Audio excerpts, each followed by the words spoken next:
Hello, everyone. Good afternoon to IPDA's Webinar Wednesday with today's webinar entitled Expanding Horizons Beyond the Wall, Implementing IET in Local Jails. My name is Zach Dime, and I am the Workforce Program Specialist with the Tennessee Department of Labor Adult Education Division. My job is to oversee all of the different workforce development initiatives across the state of Tennessee, which includes IETs, pre-apprenticeships, workplace classes, as well as all of our other bridge programs to employment and to post-secondary. I'm very happy to be here today. Please excuse my voice. I'm recovering from a little bit of a cold, so hopefully it's not too distracting, but we're going to try to get through it. Before we get started, just a couple housekeeping measures. Please remember that if you have a question, to type it into the Q&A. All microphones will be muted, so this is listen only. And yes, today's session will be recorded and will be available around 48 hours or within 48 hours after the conclusion of this webinar. I have the chat pulled up here, so if you see me looking over, I'm trying to monitor the chat. It's just me today, so I'm going to try to stay on top of the questions and get them as they come. And if not, at the very end, we'll hold space for questions as well.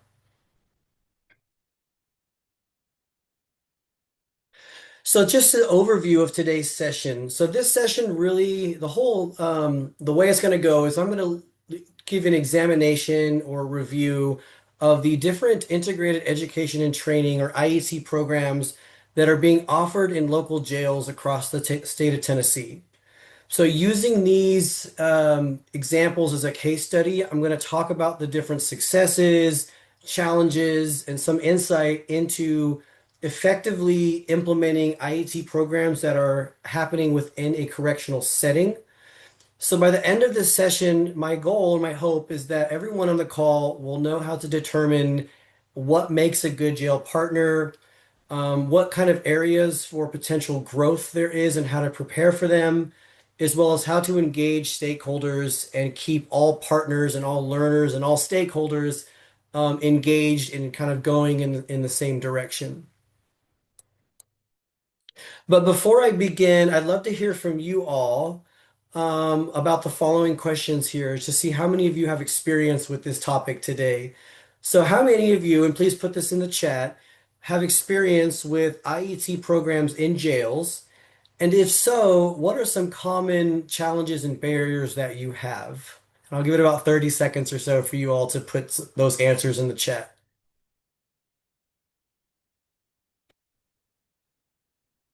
And if you don't have an IET in a jail, just you can put that too. I just want to hear kind of see where the whole group is today.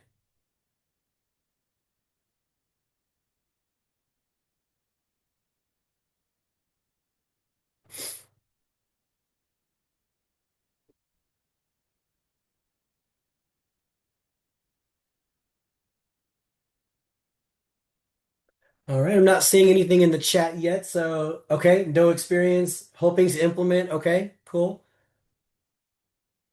All right, very good. Well, we're going to move on. Just keep those comments coming. But from what I could tell, looks like we have some beginners or some people who have not yet implemented IET in jails, and they're looking to do so. So this is a perfect webinar for you today.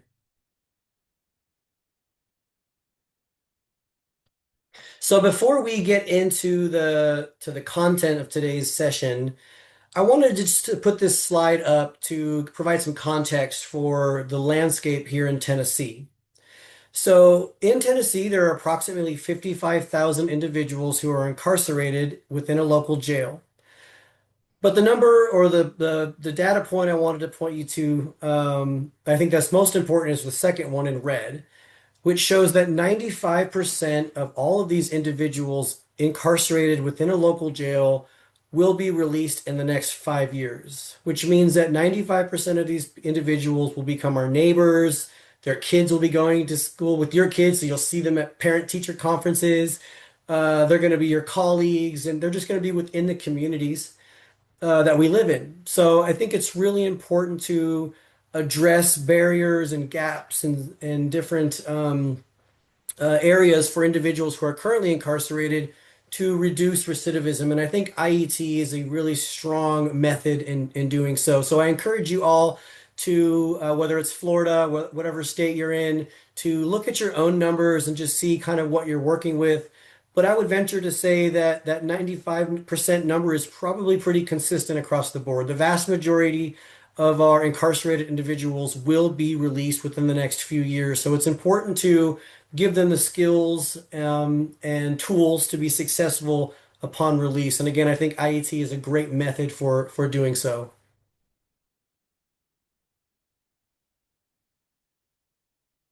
So why IET? So in addition to just, I think IET being a wonderful approach for adult learners, I think it's especially well suited for our individuals or our learners who reside in incarceration. And I have a couple reasons here. I think there's more than this, but the ones that came to mind are number one, you're able to be flexible with IET, right? You're able to make them shorter, longer, depending on the circumstances you're in. I think in jails they tend to work out better when they're shorter, but IET does offer a lot of flexibility. In addition to that, IET can act as a community bridge, right? The whole kind of foundation of IET is partnership, all right? So identifying community partners, I think, is very beneficial to individuals who are leaving incarceration, and IET can kind of spur or motivate you to do that. Partial credit is another one. So even if an individual in an IET does not complete, let's say they get released or something occurs before they can complete the program, I still think there's lots to learn and lots to be gained from even a short amount of time in participation of an IET program. As you all know, IETs allow or are conducive for individuals to learn real world context as well. So instead of learning just basic and reading and writing and math, they're learning it all in the context of career skills, right? So those individuals can come out with practical knowledge on day one when they're released. In addition to the technical skills and the academic skills, another large part of IET are employability skills. So teaching individuals things like soft skills, digital literacy, time management, things like that, all very beneficial to individuals who are leaving incarceration and re-entering our communities.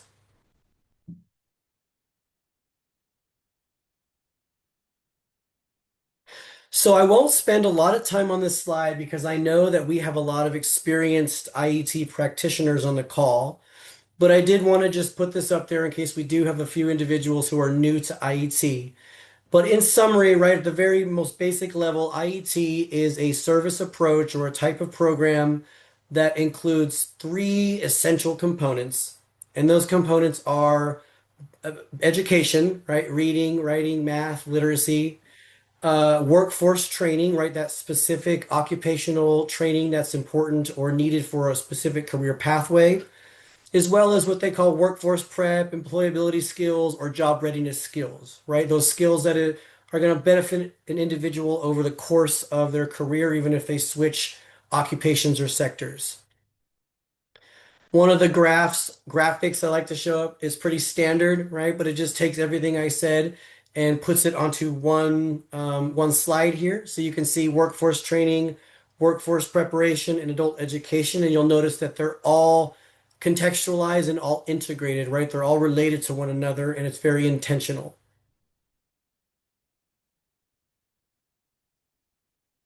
So now I'm going to talk about kind of the purpose of today's webinar, which is starting an IET in a jail. And before you can even do that, I would say the first step is knowing how to engage a jail partner or stakeholder. All right, so my advice, and before I did this webinar, I went out and I talked to several of our leading programs in the state of Tennessee who are having a lot of success in their local communities with their jail partners. And I asked them, like, what are some ways that you are able to get your foot in the door? What are some ways that you're able to launch these programs successfully when there are so many additional barriers, particularly as it relates to layers of bureaucracy and getting your foot in the door and just kind of having those initial conversations? And what I was told was pretty consistent. And the first thing I was told was to have kind of an elevator pitch. Have a few 30 seconds or a few sentences of why those jails should partner with their adult education providers. Why IET is a benefit to not only the AE program, but also the jail, also the learners, also the incarcerated individuals. And as you all know, IET is about partnership. And in order to have a good partnership, everyone needs to feel like there's something to be benefited from these programs. So I would encourage you to think about what that is and how you can use that to get your foot in the door and have those initial conversations. The other thing I would say that is very helpful is leveraging your existing partnerships if you have any. So if you are currently working with a jail or if you know of another program that's working with a jail, ask for quotes, ask for positive statements, ask for them to vouch essentially to say like what it is about this partnership that works for them. I think when jail administrators hear from other jails, that goes a lot further than just hearing from your AE provider who maybe has a bias about these types of programs. When they hear from other correctional facilities about how they have benefited from these programs, I think that goes a long way. And in kind of along that, I would say maybe developing some kind of short handout or one pager. So in Tennessee, we call them one pagers that we do actively use and hand out to our jail partners is a way of just highlighting or summarizing what an IET is, how it can benefit them, how it can reduce recidivism, and how it can meet their needs as well as our needs in adult education. So I am going to show you quickly, and I don't expect you to read all of it because it's very small, but I can send these out upon request. But these are real live one pagers that we use here in Tennessee to, again, engage and communicate with our jail partners who maybe are interested in partnering with adult education, but, kind of are on the fence. So this one pager is very simple. On the right-hand side in the gray, you can see it just very quickly talks about what an IET is, its main components. It talks about what an IET can lead to, credential, employment, things like that. And then it just provides some practical examples of the types of occupations or the type of career pathways that an IET can support. In addition to that, and I think the most valuable part of these one pagers are these quotes that we've gotten directly from our existing jail partners. So you can see we went around and we asked some of these jails, like, hey, you're partnering with your adult education program. Tell us why you think it's of value to you and what you would tell another jail, for example, who may be interested in these types of programs. And we were able to acquire some really good quotes that I think have been helpful in kind of spreading the good word of establishing these types of programs within a jail. So we've got one from Polk County, as you can see. We have a few others. This is the another one from Polk County Jail. Again, I don't expect you to sit here and read all this, and I'm not going to read it to you. But when you access the slides later, you can just kind of see, get a feel for what these look like. We have another jail, which is Davidson County Sheriff's Office, which is a in the Nashville area, who is one of our biggest proponents and biggest advocates for these types of programs. And one that we can point to and say, hey, Davidson County Sheriff's Office, which is one of the largest jail facilities in the state, they're really benefiting from these programs. Listen to what they have to say, and we try to do it with rural counties, metropolitan counties, so all the jail kind of types are represented. And again, I think these go a long way in helping people understand what an IET is and how it can benefit the jail and the provider, adult education provider as well. So once you get your foot in the door, once you kind of have those conversations, um, identifying how you select programs or kind of the method for how to select programs. So I would say on this front, it is not a whole lot different as far as in Tennessee, how we select IET programs from your kind of traditional or typical IET program that's offered to the public. So that would really, it kind of depends, but I would say largely as far as when we're looking at like what kind of IET makes the most sense for a jail, I would say, making sure it aligns with the priority sector. So in Tennessee, any type of IET program that is related to construction, excuse me, manufacturing, IT, transportation and logistics, means generally you're kind of on the right track, right? The whole idea behind IET is to get individuals into employment and to get them onto a career pathway. So we want to be sure that we're intentional about the types of IETs that we're setting up and be sure that when individuals complete these programs and are released, that there is a job or a career waiting for them on the other side, right? We don't want to set someone up for failure or set them up on a career pathway that maybe does not lead to a job when they're released. But I would say more specifically to jails, the second point is really important, and that's creating realistic pathways for individuals who are justice involved. So notice on the priority sectors note there, I did not include careers in healthcare, specifically for jails. And the reason was intentional, and that's because, as many of you know, it is a lot more difficult for individuals with a criminal record to obtain a job in or career in healthcare. Not to say that it's impossible, not to say that's even the right thing, but we just realistically know that it is much more difficult for individuals to enter careers in healthcare if they have certain criminal convictions on their record.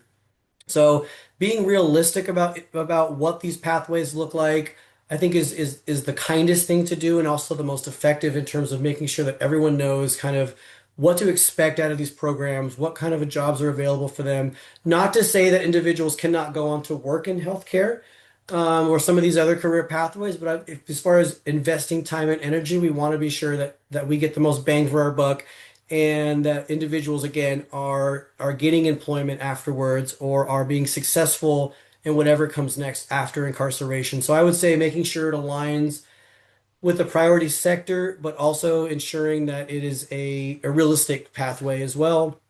And the next point is again making sure it's labor market aligned, making sure that it is that these jobs that are not just going to be here tomorrow, but also 5 years, 10 years down the road, right? So assessing labor market information and making sure that again these career pathways are going to be available long term.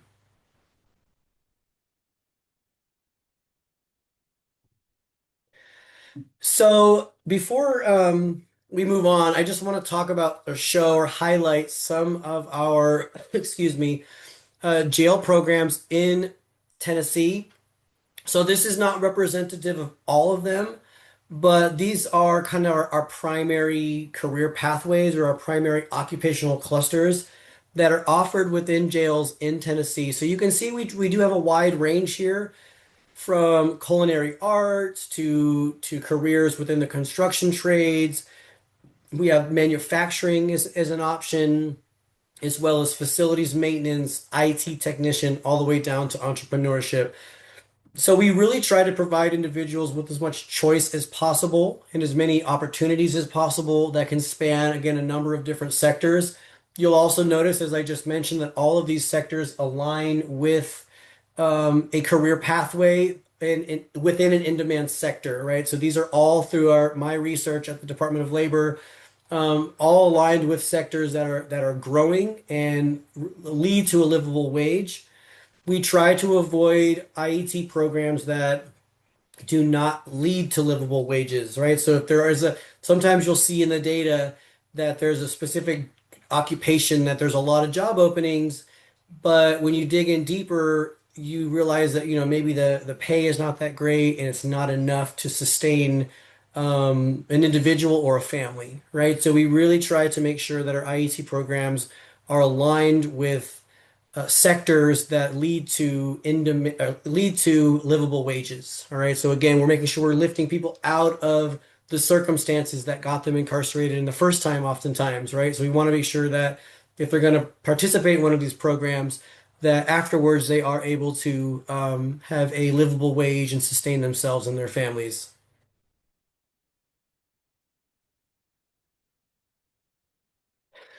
So one of the things that when I've presented on this topic before, I'll talk about like, oh, it needs to align with an in-demand sector. Here are occupations, and kind of talk about a lot of the stuff I just showed you. What I'll hear from people is Like, okay, but give me an example. Like, give me like a real practical, like, look at what some of these look like. I know it's in manufacturing or I know it's in whatever, but what does it actually like on paper, in practice, and in practice look like? So I'm going to take a few minutes to talk about just four examples of IET programs in Tennessee. Each one I've got about a slide I'm going to show you. And I'm just going to kind of walk you through how the class is set up, how it's structured. I tried to pick programs that were different, right, to show the flexibility of IET programs and how they can be done in different ways. So you'll see some of these classes have a co-teaching model where both teachers are in the room at the same time teaching together. Some of these classes have a co-teaching model where it's different, where the trainer is teaching them 2 days a week or 3 days a week, and the AE teacher is teaching them once or twice a week. Some of these programs, while do have a teacher, but also heavily rely on technology as a way to kind of fill those gaps and reach more students when maybe funding is a problem or there's not enough manpower to start classes in all these jail facilities. We'll talk a little bit about how to use technology to reach more individuals.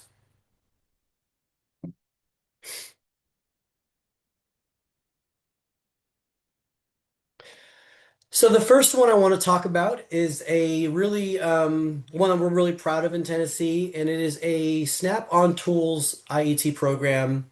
And what I really love about this class is it's a true collaboration and true partnership between a lot of different entities that are all rowing in the same direction and all coming together to um, build a really comprehensive program. And so the partners I'm referring to are your adult education provider who's partnering with a technical college who's also providing with a jail in East Tennessee.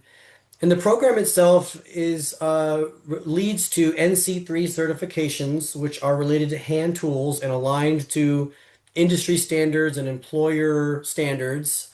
These are nationally recognized stackable credentials, and they work for the tools in question or that I'm talking about are for trades, right? So mo mainly automotive manufacturing and HVAC. And so the program teaches individuals how to use these tools, these snap-on tools, these power tools, and it's a train the trainer model. So there's one instructor in this class who teaches all of the components, teaches the training, teaches the adult education, teaches the workforce preparation. And I think the cool thing about that model is because it is one teacher, this individual can truly integrate all of the pieces together because they're the ones coming up with the lesson plans. They're the ones who are trained on how to teach this content. They're also an adult, like an education, a teacher by trade, so they can know how to weave in and out the math standards. And one of the things that I hear a lot about, I think Vanessa, if she's on the call from Florida, has used the term parallel instruction versus integrated instruction. Now we see that sometimes as well, but I feel like this is a true integrated class where the teacher is able to say, okay, these are the training standards I'm going to do this week. These are the math standards that correspond with that, and it's able to truly develop a comprehensive program that touches on and checks all the boxes of the different three components, while teaching students really valuable skills to be successful in in-demand sectors, right? So in addition to just learning how to use these snap-on tools, there's a huge project-based component that demonstrate how these tools are used, and the teacher comes alongside and contextualizes the math to the training, right? Largely fractions, measurements, and things like that. So it's a really great program, leads to several stackable credentials. It's employer endorsed, and again, lots of project-based learning so individuals can use these tools once they've completed their IET program.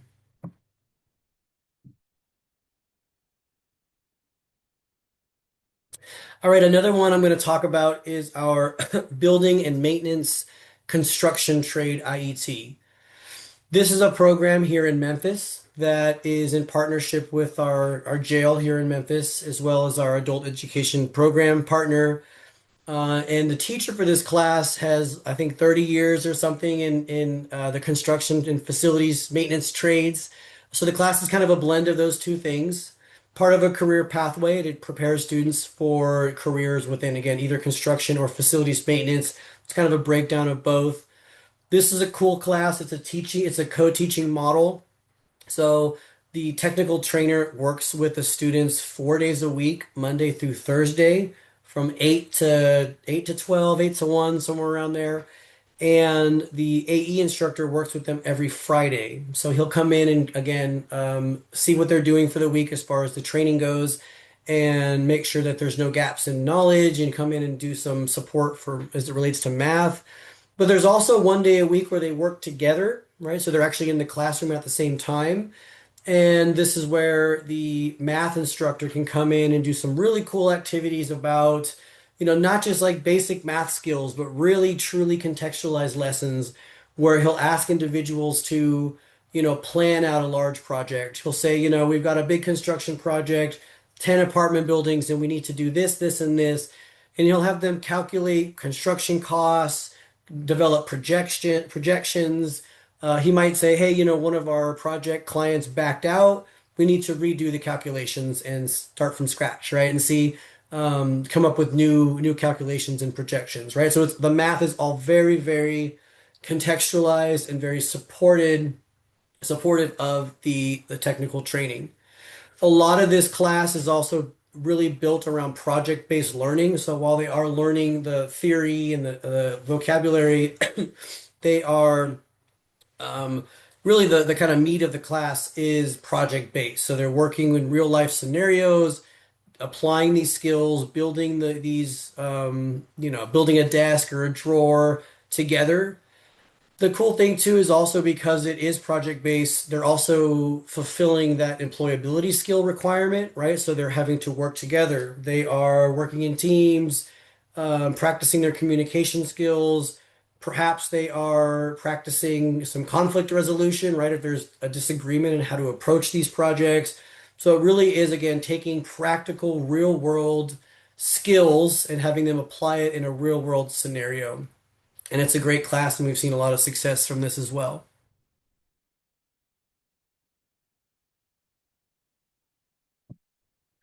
The next one I want to talk about is the culinary class, and I know this is one that is also kind of common within jail facilities, but I think it's a really solid option as well, especially for when you have individuals who maybe don't want to go into the construction trades or manufacturing. A lot of people think like, oh, that's all that they're offering us is construction and manufacturing, right? But that's not true. There are lots of other options as well, and culinary is one of those options.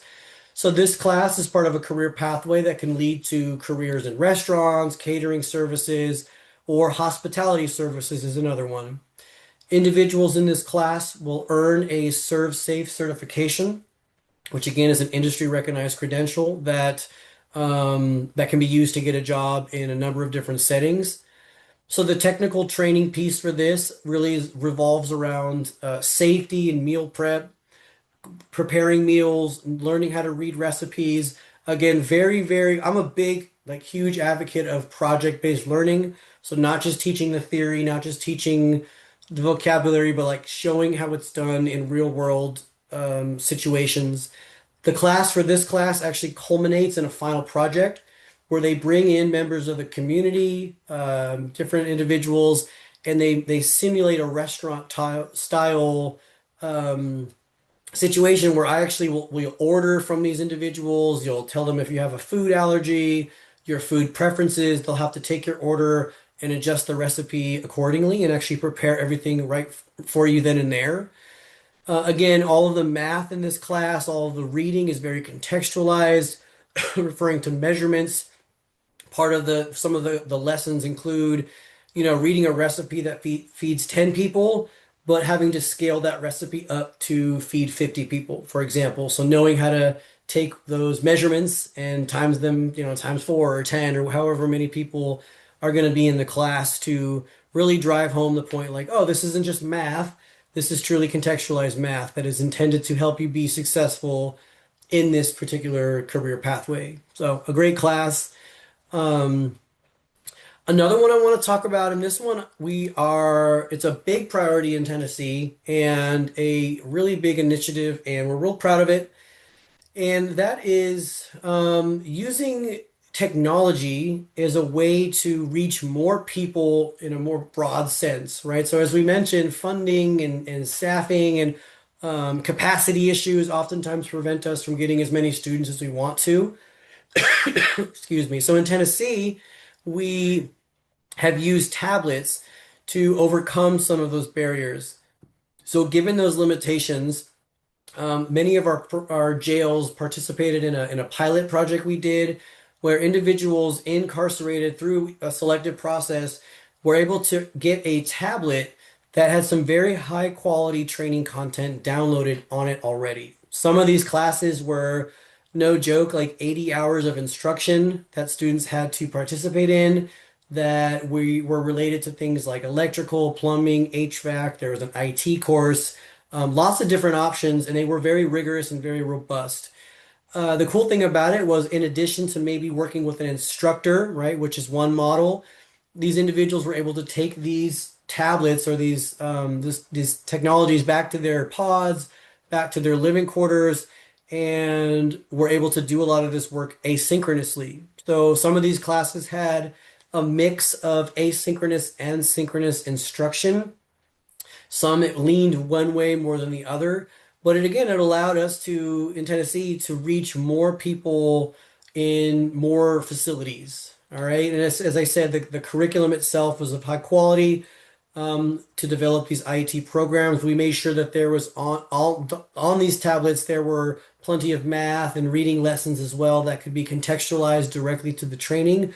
They also had life skills, things like, conflict resolution, a lot of soft skills or employability skills as well. So all of it could be done on these tablets.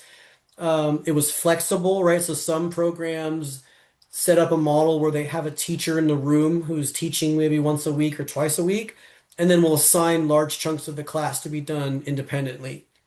Some leaned on the more asynchronous side where they had check-ins with an instructor. I believe you can create virtual classrooms where teachers can communicate with students and email them homework assignments. They can create like an LMS system, or a classroom shell. So we're just getting really creative, and I encourage you all to get creative when it comes to IET. Obviously, do it within your state's framework and whatever is allowed via state policy. But it is something that I encourage people to do is to think outside the box and see how can we still deliver this content while also maybe thinking outside of like traditional means as well. So again, I'll put my contact information up at the end. If you have questions, we can talk about this a little bit more. And we have seen a lot of usage out of this as well. We've run reports that showed that statewide there was, in the millions of hours being logged for students who are taking advantage of some of this technology and these opportunities. So really cool use of tablets as well.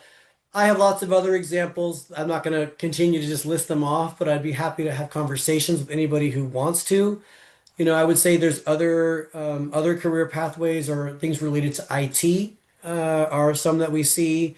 Entrepreneurship is a big one, right? A lot of people want to come out of incarceration and start their own business, right? There's lots of quality training content out there as well. So again, I encourage you all to get creative, find those partners, find those technical schools, those community college also, who might be willing to come alongside and join you in developing these IET programs.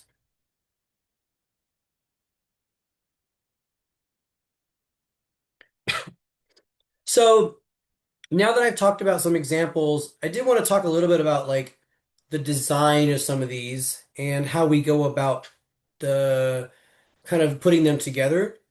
So when I was asked to do this webinar, one of the questions I got was like, how do you do your single set of learning objectives for a jail IET? And my answer to that is like, not a whole lot different functionally, right, than your average or your regular IET class. So we don't in Tennessee require programs to submit like a separate single set of learning objectives for a jail IET. Now everyone has to submit an SSLO, as you know, for it to be an IET. But in Tennessee, we don't ask them to submit like a separate like version of this template because it's a jail IET. This is what ours template looks like in Tennessee. I know yours probably looks different. There's no like federally prescribed way to do these, or there's no like federal template to do these. So states create their own, and this is what ours looks like. And this is what it looks like across the board for all of our IET programs. But I will say that when I approve IET programs, so they generally come to me and I'll review them and do the approvals for IETs. If I know it's in a jail, these are the things that I look at that should be included in a single set of learning objectives. And I would say are kind of like should have a higher focus if they are in a correctional setting. So number one is a greater emphasis on those employability skills and soft skills for a jail IET. Now, all IETs must have a employability or workforce prep piece. But I would say that in a jail setting for incarcerated individuals, really putting a heavier focus on those soft skills are really important, right? Things like teamwork and conflict resolution, emphasizing workplace expectations for those who may be like unfamiliar after some time in incarceration, right? I would also say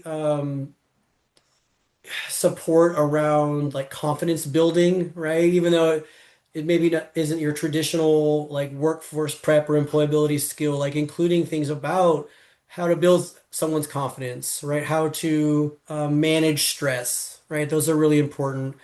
But I would also say, if possible, really including a lot of digital literacy skills as well, maybe more so than you would do for your average IET.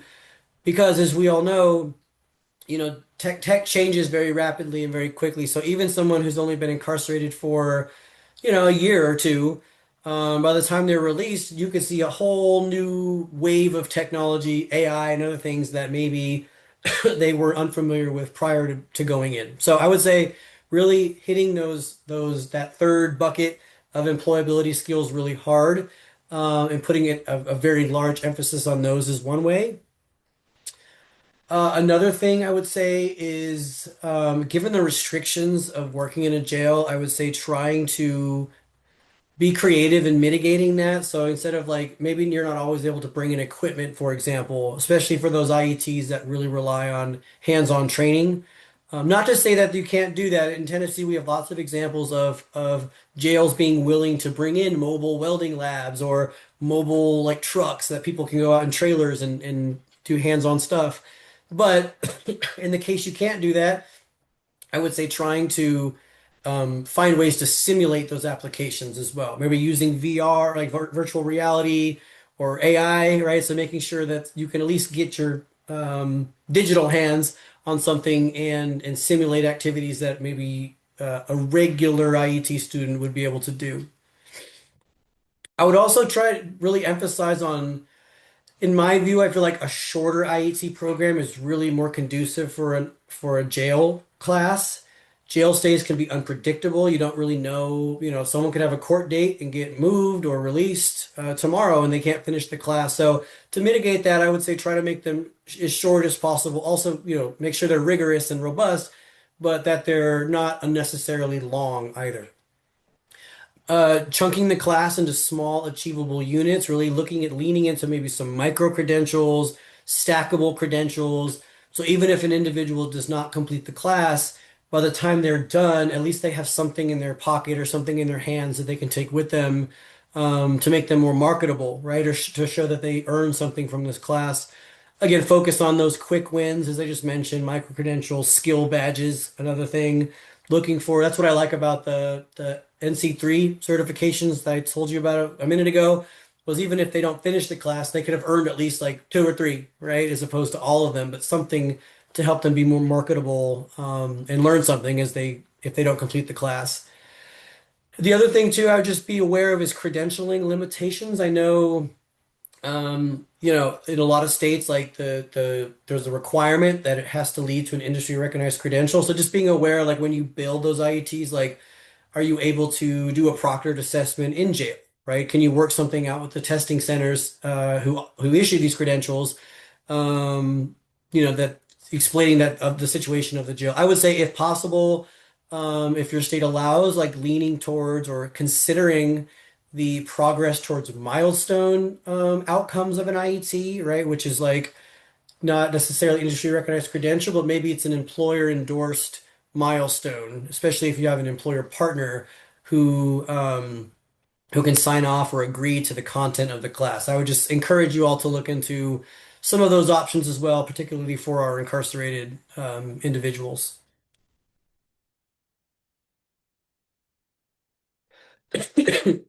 So success factors and sustainability. So again, as I mentioned, I oversee a lot of this stuff, or my perspective is kind of bird's eye view. So I before this presentation, I was like, hey, I need to go talk to people who are doing it on the ground every day in and day out, and I got some really good feedback from people. So this largely comes from them. Shout out to any of those individuals who are on the call today. Thank you. You know who you are. But some of the success factors I would say, and the one I heard consistently was leadership buy-in was by far kind of the most consistent message I heard, which is you really need to have your like an advocate in the jail. You need to have that one person in leadership, most likely, that believes in the program and can advocate it when you're not in the room, right? But also just building relationships with the jail staff, making sure they trust you and that they see that there is benefit in it for them, right? So just really leaning in on those relationships, developing those relationships to, expand these programs or just maybe even get your foot in the door, I think is really, really important. The other piece on this would be, and I believe in this, I totally believe this statement is that, as the AE provider, as the adult education program, the job is on you really to drive the process. Like jails have a million things going on. They've got a lot of priorities, and sometimes this IET program is not even in the top 10 or 15, right? So it's kind of your job to problem solve any issues that come up with the IET. It's your job to make sure all the pieces are coming together, and it's your job, I would say, largely to communicate the value of these programs and just fill in the gaps if there are any because again these jails they're busy, right? And so they might want to do this, but they might not have a ton of time to set aside for these programs. So again, if you can do something to help the drive the process, I would say that falls on you. Another really big piece for sustainability is developing employer partnerships. So and I would say even more so in a jail setting is really finding in your community who hires individuals with a record, who can agree to interview individuals with a record. I would say really maybe trying to do turning these IETs into pre-apprenticeships, right? Doing that model where you can guarantee an individual an interview like with an apprenticeship program upon release. Because at the end of the day, the individuals taking these classes are most likely doing it because they want a job or a career on the other side. So I really would stress like doing that work on the front end as these classes are being launched, as these classes are starting to try to line up those employer partnerships in your areas and really get some quick wins after individuals get released and hopefully can get into employment after you're done. And the other one here, and this is, I would say, like one of the biggest challenges is those wraparound services, right? We know that transportation and childcare and all the different things that adults need to be successful, we cannot do by ourselves as educators. So really leaning on those community partners, right? Aligning yourself with nonprofits, government agencies, or any other institutions that can help with these wraparound services, can help someone get to and from a job until they get their own car, can help someone figure out how to get their driver's license, right? How to do the kind of basic necessities you need to do upon release before you can even consider getting a job, right? Making sure that we are supporting these individuals and not just saying, hey, good luck, now that you're done, but really being there with them and or at least connecting them to partners who can help them navigate all these different things. So challenges, right? So there are many challenges as it relates to jail IET programs, and I would say the ones that I hear about the most are time constraints, right? So it's very you're kind of at the mercy of the jail, right? And you're at the mercy of lots of different factors, including sentencing, releases, transfers in between facilities. So just be mindful of that. There's nothing you can really do about that a lot of times, right? So that's why I advocate for shorter programs to try to pack in as much as possible in a short amount of time. So those are always factors. Technology limitations, right? So a lot of jails, will not allow individuals to access the internet or computers, right? Or maybe if they do, it has to be very secure. So just keep that in mind and think of ways you can offset that, right? And or even if you're allowed to bring in computers, maybe some days they're not going to work, or maybe some days you're not going to be able to bring them in for one reason or another. So having a backup plan, a plan, A, B, and C for all of your lessons and all of your classes, I think is really important. The other is space limitations, right? So they may not have a lot of space to give you, right? So being flexible and accommodating, and then funding constraints obviously is a big one, right? So looking for ways to braid funding, maybe looking for, grants out there that are reentry grants or opiate abatement grants, right? They're out there. There's lots of different like types of grants that can be used for individuals who are justice involved. So I encourage you to like keep an eye out on those and look for ways to scale some of these classes through additional funding sources.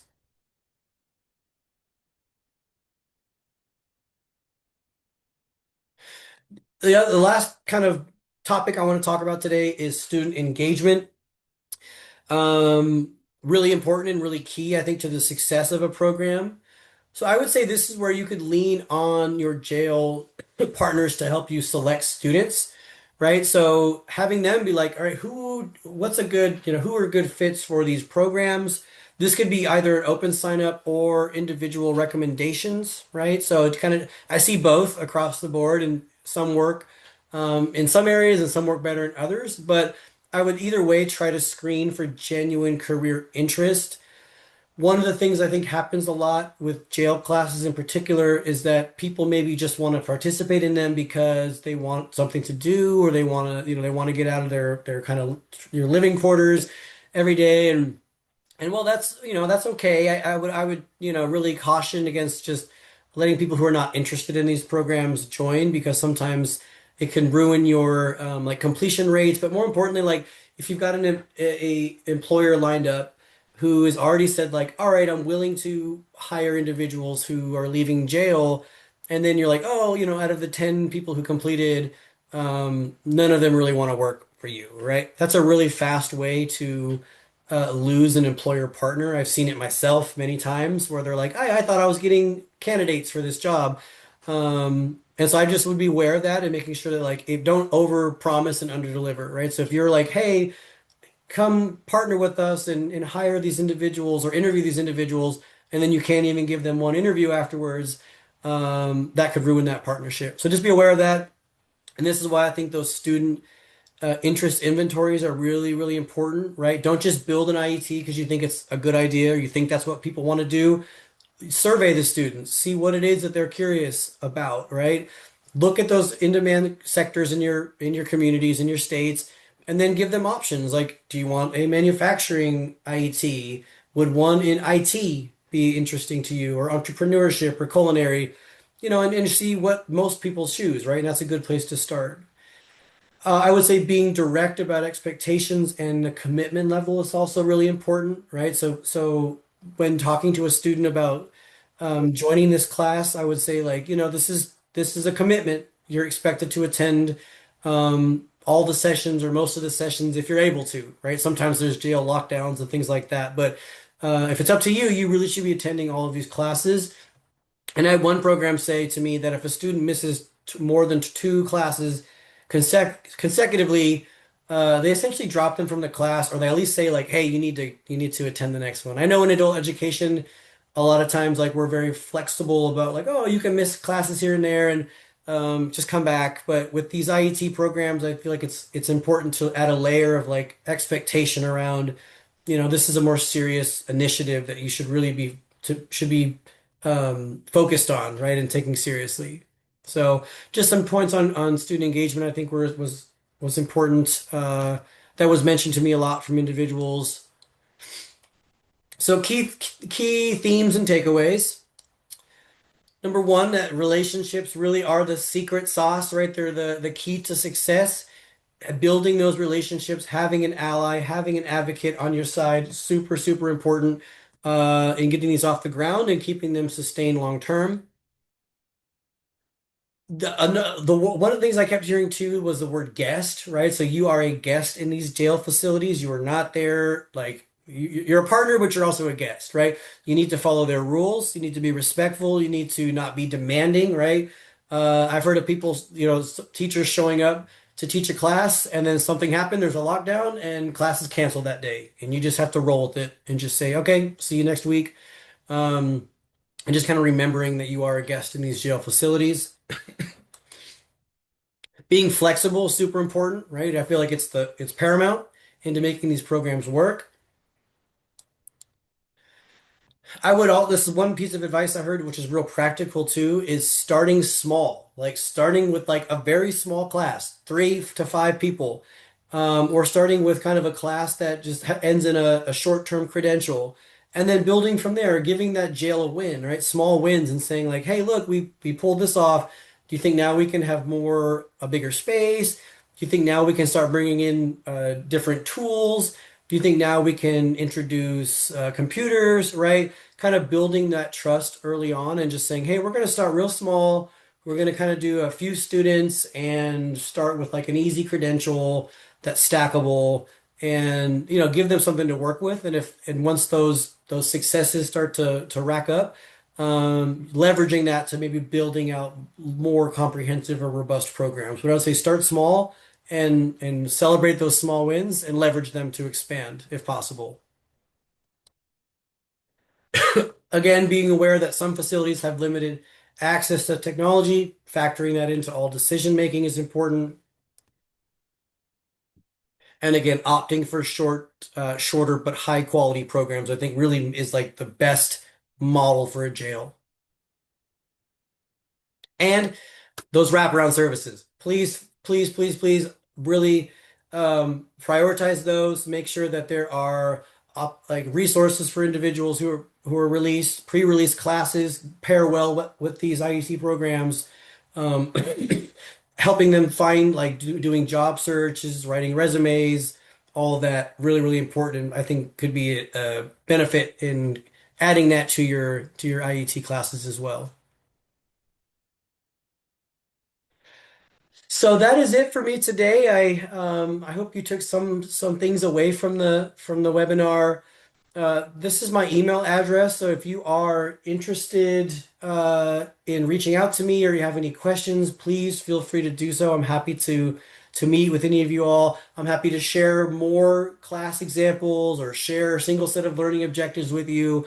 I really want to help you be successful in your states and your local areas. So um, please reach out. With that, I would like to invite you to participate in this feedback survey, which is now being shared. So please give us your honest feedback about how you thought today went. And I would like to just remind everyone to continue attending these webinars. We have our next one on June 3rd at 3 p.m. Eastern, entitled From Vision to Practice, Driving Innovation in Adult Education. So please be sure to mark your calendars and attend the next webinar on June 3rd. But thank you all so much for being here. Again, hope you got something out of this. And if you have any questions, please let me know. Thanks for the invite, Ipday. It was great.